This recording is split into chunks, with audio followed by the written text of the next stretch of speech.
Hello everyone, welcome back to the academy. देखिए, आज के लेक्चर के अंदर हम क्लास 10th आईसीएसई केमिस्ट्री का जो मेटलर्जी वाला पोर्शन है उसके बी पार्ट को डिस्कस करना शुरू करेंगे। तो बिना कोई टाइम वेस्ट किए चलिए शुरू करते हैं।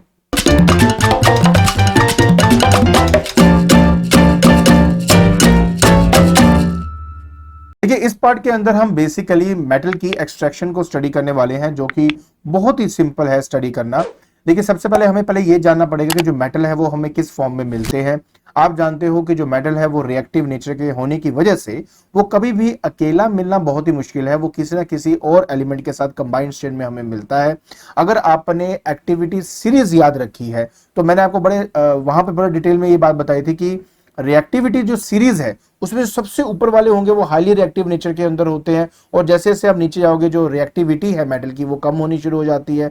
इसी वजह से सबसे ऊपर वाले में जैसे वहां पे पोटेशियम है, सोडियम है, वो हाईली रिएक्टिव होने की वजह से वो एक हाईली इलेक्ट्रोनेगेटिव एलिमेंट के साथ कंबाइन होना पसंद करेगा। और इसी वजह से हमने ये देखा है कि खास तौर पे जैसे कि मेरे पास यहां पर मैं आपको दिखाता हूं, यहां पे जैसे कि मेरे पास सोडियम है या मेरे पास पोटेशियम है, ये जब भी मुझे मिलते हैं ज्यादातर मुझे क्लोराइड्स की फॉर्म में ही मिलते हैं। कैल्शियम या मैग्नीशियम की बात करें तो कार्बोनेट्स की फॉर्म में मिलते हैं। एल्यूमिनियम की बात करूं तो ऑक्साइड की फॉर्म में मिलता है। और अगर zinc, lead, copper, mercury, silver की अगर बात की जाए तो ये हमें सल्फाइड्स की फॉर्म में मिलते हैं। अब मेटलर्जी क्या है वो बात की बात है, पहले ही आपके सामने मैं एक लिस्ट रखी है जिसमें कुछ मेन ओर्स की बात हो रही है। ये वो ओर्स हैं जिनमें से हम अपने ये वाले जो मेटल्स हैं वो अपने एक्सट्रैक्ट करते हैं। तो काइंडली हो सके तो एटलीस्ट एक एक नाम याद रखेंगे तो आपके लिए बढ़िया रहेगा। और अगर आपसे पूछ लिया जाए तो कि ये पर्टिकुलर मेटल को अगर एक्सट्रैक्ट करने के लिए मैं कोई और का नाम सजेस्ट करो तो फिर आप इनमें से कोई एक नाम दे सकते हो। अब सबसे पहली बात, मेटलर्जी क्या है पहले वो जानते हैं, और साथ में उसके रिलेटेड जो कॉमन वर्ड्स है, जो कॉमन टर्म्स है, वो आना बहुत ही इंपॉर्टेंट होता है। देखिए, मेटलर्जी क्या चीज होती है। मेटलर्जी एक ऐसा प्रोसेस है जिससे हम मेटल को एक्सट्रैक्ट करते हैं उनके ओर्स से। तो उस पूरे प्रोसेस को मेटलर्जी कहा जाता है। और मेटलर्जी सिर्फ वहीं तक सीमित नहीं है, मेटलर्जी के अंदर हम मेटल की प्यूरिफिकेशन भी करते हैं और साथ ही साथ अलॉयस की मैन्युफैक्चरिंग भी करते हैं। इसके अलावा हम नेक्स्ट जो टर्म हम यूज करेंगे वो है हमारा मिनरल का। अब मिनरल का बेसिकली मतलब क्या है, देखिए बहुत सिंपल सा मतलब है। जब देखो, मिनरल्स उन पर्टिकुलर कंपाउंड्स को कहा गया है जिनमें से हम अपने मेटल्स को एक्सट्रैक्ट करते हैं। अब मिनरल्स के अंदर हमारे पास क्या क्या मिलेंगे, उसमें हमें सॉइल भी मिल सकता है, सैंड मिल सकता है, लाइमस्टोन मिल सकता है, रॉक, सब कुछ मिल सकता है आपका। ठीक है, उसके बाद आता है बेटा गैंग या मैट्रिक्स। देखिए, गैंग और मैट्रिक्स उन इंप्योरिटीज को कहा जाता है जिन्होंने ओर्स को घेरा हुआ होता है और हमें किसी तरीके से इन गैग्स को पहले रिमूव करना होता है। जब हम एक्सट्रैक्शन ऑफ मेटल करते हैं ना, हमारा पहला काम होता है इन्हीं को ही रिमूव करना। अब इनमें कौन कौन होते हैं, ज्यादातर अगर आप देखेंगे तो इसमें सिलिका आपको मिलता है, मिट्टी मिल जाती है, एंड एक्सट्रैक्ट छोटे छोटे चीजें जो है ये हमें मिल जाती हैं। अब इनको अलग करने का क्या क्या तरीका है वो मैं थोड़ा आगे जाके बताऊंगा आपको डिटेल में। पहले आप इनके नामों को या इनके वर्ड्स के मीनिंग को समझो। अच्छा, उसके बाद बेटा हमारे पास आता है ओर्स। ओर्स बेसिकली उसी पर्टिकुलर मिनरल को कहा जाता है जिनमें से हम अपने मेटल को एक्सट्रैक्ट करते हैं। इसके बाद हमारे पास आता है फ्लक्स। देखिए, एक सिंपल सी बात को समझना है यार, पहले गैंग को हमने रिमूव कर दिया, गैंग को रिमूव करने से हमें मिलता है और। अब जब हमने गैंग को रिमूव कर दिया, उस गैंग को अपने फर्नेस से या अपने चेंबर से बाहर निकालने का एक बहुत बढ़िया तरीका था। हमने ये सोचा यार कि क्यों ना हम एक ऐसे मटेरियल को डालें अपने उस फर्नेस या जहां पे भी, मान लीजिए यार मैं कोई किसी पर्टिकुलर चैम्बर में एक्सट्रैक्शन कर रहा हूं तो उसमें मैंने और को करना है एक्सट्रैक्ट। ठीक है, और को मैंने निकालना है और से, या फिर मैं कह सकता हूं गंदगी को हटाना है। तो मैंने एक प्रोसेस किया, उस प्रोसेस से क्या हो गया कि गंदगी जो है उससे हट गई। अब गंदगी जब हट जाएगी तो कहां सेटल डाउन हो जाएगी, उसी पर्टिकुलर रीजन के अंदर ही। अब वो अलग अलग जगहों पे होगा, तो हमने क्या करना है कि ऐसा सब्सटेंस लेना है जो हमने उसमें डालना है। उस सब्सटेंस की मदद से जितने भी पार्टिकल होंगे गैंग के वो सारे मिल जाएंगे और मिलने से एक फ्यूजिबल मास की फॉर्म में हमें वो मिल जाएगा, एक इकट्ठा हो जाएगा ना एक पॉइंट में, फिर इसको आसानी से हम एक्सट्रैक्ट कर लेंगे। अदरवाइज छोटे छोटे कण जो होंगे उनको अलग करना बड़ा मुश्किल हो जाता है हमारे लिए। ठीक है, तो फ्लक्स बेसिकली उस पर्टिकुलर सब्सटेंस को कहा गया है जिनका काम होता है गैंग को रिमूव करना। और ये कैसे करते हैं उसके लिए ये रहा, देखिए हमारे पास एक गैग है, जैसे सिलिका जो है उसके साथ हमने कैल्शियम कार्बोनेट को रिएक्ट करवाया। रेड करवाने की वजह से ये जितने भी आपके गैंग है वो सारे आपस में मिलकर एक स्लैग तैयार हो जाएगा, जिसको हम बाद में आराम से एक्सट्रैक्ट कर सकते हैं। उसके बाद हमारे पास एक प्रोसेस है जिसको कहते हैं बेटा स्मेल्टिंग। स्मेल्टिंग के अंदर क्या होता है, हम ना जैसे कि मान लीजिए मेरे पास और है और वो ऑक्साइड है उनके, तो उनको रिडक्शन करने के लिए, उनको रिड्यूस करने के लिए हम बेसिकली स्मेल्टिंग प्रोसेस का इस्तेमाल करते हैं। उसके बाद एक अप्रोप्रिएट फ्लक्स डाल के गैग को भी अलग कर लिया जाता है। लेकिन जब हम ऑक्साइड जो है उसकी रिडक्शन करते हैं, उसको किया जाता है उसके मोल्टन स्टेट के अंदर। तो ये बात हमेशा यहां पे याद रखना। अच्छा, अब ये कुछ हमारे स्टेप्स दिए हुए हैं और इन स्टेप्स को फॉलो करके हम अपने ओर से मेटल को एक्सट्रैक्ट करते हैं, जिनमें अगर आप ध्यान से देखें तो क्या क्या दिया हुआ है। सबसे पहले ऑब्वियस मेरे पास ओर है, उस ओर को हम क्या करते हैं, फाइन पाउडर में उसको क्रश किया जाता है, उसको प्लवराइजेशन के नाम से जानते हैं, वो मैं आगे जाके भी बताऊंगा। उसके बाद जाकर हम उसकी कॉन्सेंट्रेशन को बढ़ाते हैं, और की कॉन्सेंट्रेशन को बढ़ाते हैं। अब और की कॉन्सेंट्रेशन बढ़ाने का क्या मतलब है, थोड़ा आगे जाके बताता हूं, छोड़ो आगे चलते हैं। फिर हम रोस्टिंग या कैल्सिनेशन करेंगे, रिडक्शन करेंगे, फिर रिडक्शन करने की भी दो मेथड है, फिर रिफाइनिंग करेंगे, तब जाके हमें हमारा प्योर मेटल मिलता है। आज के लेक्चर के अंदर मैं कॉन्सेंट्रेशन तक बता दूंगा, फिर बाकी आने वाले एक दो लेक्चर के अंदर मैं बाकी भी बता दूंगा और ये पार्ट खत्म हमारा हो जाएगा। ठीक है, आगे बढ़ते हैं। तो सबसे पहले हम क्या करते हैं, क्रशिंग एंड ग्राइंडिंग। देखिए जो भी हमें और मिलता है ना, हमारा पहला काम होता है उनका पाउडर बना दो। ठीक है, उस पूरे प्रोसेस को पल्वराइजेशन के नाम से हम जानते हैं। ये हो गया पहला स्टेप। दूसरे स्टेप में हम क्या करते हैं, और की कॉन्सेंट्रेशन बढ़ाते हैं। और की कॉन्सेंट्रेशन का मतलब क्या होता है, देखिए मान लीजिए कि मेरे पास इतना बड़ा मतलब क्या है, मिनरल है जिसके अंदर और भी है, जिसमें सारी गंदगी भी है। अगर मैं उस गंदगी को हटा दूं तो अब जो मुझे मिलेगा वो और मिलेगा। मतलब क्या हुआ, गंदगी हटाकर हम और की प्रेजेंस को बढ़ा रहे हैं, तो बेसिकली उसकी कॉन्सेंट्रेशन को बढ़ा रहे हैं अपना। तो यही पूरा प्रोसेस है। कहते हैं कि इस प्रोसेस में क्या होता है कि हम गैंग को, रोकी मटेरियल्स जो होते हैं, इंप्योरिटीज होते हैं, उन सभी को दूर कर दिया जाता है। लेकिन हर एक जो मेटल है आपके पास, उनका नेचर अलग है, उसकी कंडीशंस अलग अलग हैं। तो इसी चलते डिफरेंट डिफरेंट मेथड बनाए गए उन गैंग्स को रिमूव करने के लिए। अब एक एक करके पहले वो स्टडी करते हैं। जैसे देखिए सबसे पहले हमारे पास आता है ग्रेविटी सेपरेशन मेथड, जिसको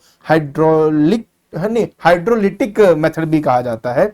अब इसके अंदर हम उन ओर्स को एक्सट्रैक्ट करते हैं उन गैंग से जिनके बीच में डेंसिटी का डिफरेंस हो। ठीक है, खास तौर पे हम यहां पर उन ओर्स का इस्तेमाल करेंगे थोड़े से भारी हो नेचर में, in comparison to the gangues. जैसे कि मान लीजिए मेरे पास ओर है आयरन का या टिन का, उनको अलग करने के लिए हम इस मेथड का इस्तेमाल कर सकते हैं। करना बहुत सिंपल है। देखिए हमारे पास ना एक ऐसे इंक्लाइंड प्लेन होता है जिनमें ग्रूव्स बने होते हैं, ऊपर पानी का स्प्रे मारा जाता है। पानी का स्प्रे मारने से क्या होगा कि जो गंदगी होगी हल्की होने की वजह से वो पानी के साथ नीचे गिर जाएगी, और जितना भी मिनरल होगा, जितना भी हमारे पास क्या होगा, वो मेटल होगा, भारी होने की वजह से वो इन ग्रूव्स में फंस जाएंगे, जिसकी वजह से मैं उनको वहां से अलग कर सकता हूं। तो ऑटोमेटिकली देख लिया हमने और को अलग कर दिया ना गैग से, तो कॉन्सेंट्रेशन हमने बढ़ा दी। ये हो गया मेरा पहला मेथड। दूसरा मेथड होता है मैग्नेटिक सेपरेशन, और मैग्नेट सुनते ही समझ में आ गया होगा कि जो मैग्नेटिक मटेरियल है उनको अलग करने के लिए इस मेथड का इस्तेमाल किया जाता है। तो फनल के अंदर हमने और डाला, ये कन्वेयर बेल्ट है, इसमें से एक व्हील जो है मैग्नेटिक है, दूसरा नहीं होता है। तो जैसे यहां से आपके जो मतलब पूरा और जब इसमें से पास करेगा, तो इसके मतलब कहते हैं अट्रैक्शन की वजह से वो थोड़ा पीछे जाके गिरेगा और यहां पर इकट्ठे हो जाएंगे सारा आपका मैग्नेटिक और जो मैग्नेटिक नहीं है वो थोड़ा आगे जाके ही आपका गिर जाता है। ठीक है, तो बेसिकली हम यहां पर उन ओर्स को अलग करने की कोशिश करते हैं जो मैग्नेटिक नेचर के होते हैं in comparison to their gangues मतलब इंप्योरिटीज। फिर हमारे पास तीसरा मेथड है, उसको कहते हैं फ्रॉथ फ्लोटेशन।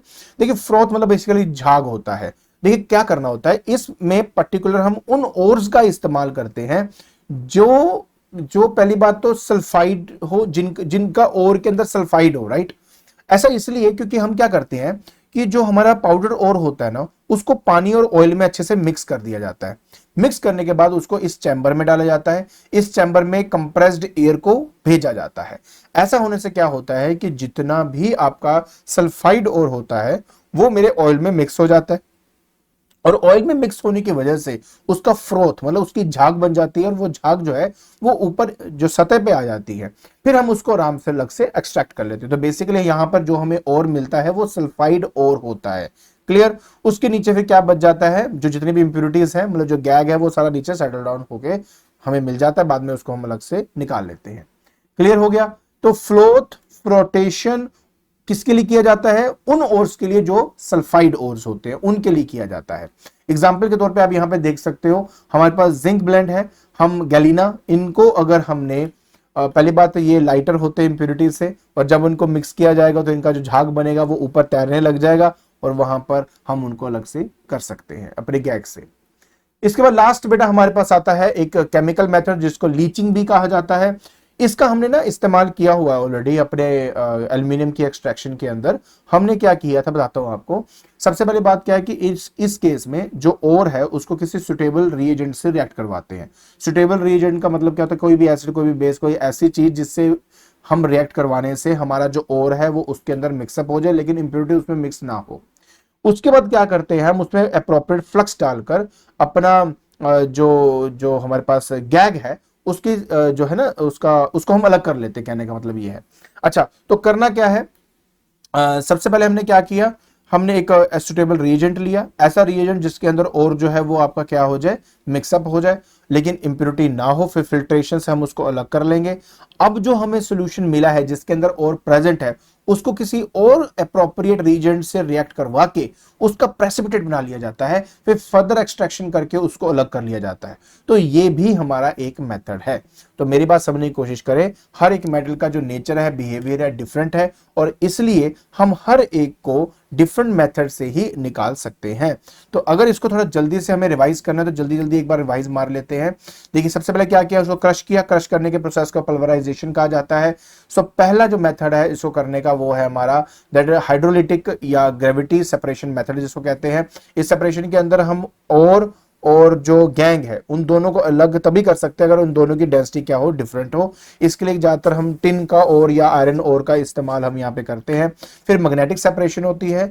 ऑब्वियस है, एक मैग्नेटिक है एक नॉन मैग्नेटिक है, दोनों होने चाहिए और तब जाके आप इसका इस्तेमाल कर सकते हो। नेक्स्ट है, हम उन ओर का इस्तेमाल करेंगे इस पर्टिकुलर प्रोसेस के अंदर जो कि सल्फाइड फॉर्म में हमारे पास होते हैं, क्योंकि वो मेरे पाइन ऑयल या ऑयल के साथ अच्छे से मिक्सअप होकर फ्रॉथ बनकर लाइट होने की वजह से वो ऊपर इकट्ठे हो जाते हैं और बाद में हम उनको अलग कर सकते हैं। और फाइनली ये एग्जांपल्स थे उनके। और फाइनली हमारे पास आता है केमिकल मेथड और लीचिंग प्रोसेस जिसको कहा जाता है। इसके अंदर हमारे पास कोई भी और है जो इन सब से नहीं हो पा रहा तो हम क्या करेंगे, उसको एक अप्रोप्रिएट रिएजेंट से हम रिएक्ट करवा के, रिएक्ट तो नहीं कराना, मतलब इस तरह से उसको मिलाना है ताकि वो उसमें सोल्यूबल फॉर्म में आ जाए। और सोल्यूबल फॉर्म में आने के बाद हम क्या करते हैं, उसको फर्दर किसी और रीजन से रिएक्ट करवाते हैं ताकि उसका प्रेसिपिटेट बन जाए। फर्दर एक्सट्रैक्शन से हम उसको ले सकते हैं। हमने एक्सट्रैक्शन ऑफ एल्यूमिनियम के टाइम पे यही सब किया था। आई होप आपको ये डिफरेंट मेथड समझ में आ गए होंगे। ठीक है, तो आज के लेक्चर के अंदर हमने ये जाना कि और की कॉन्सेंट्रेशन को कैसे बढ़ाया जाता है एंड आई होप आपको हर एक मेथड को अच्छे से समझ में आ गया होगा। और अगर आपको ये वीडियो पसंद आ रही है तो please like it, share it and subscribe it. आज के लिए बस इतना ही। Thank you so much.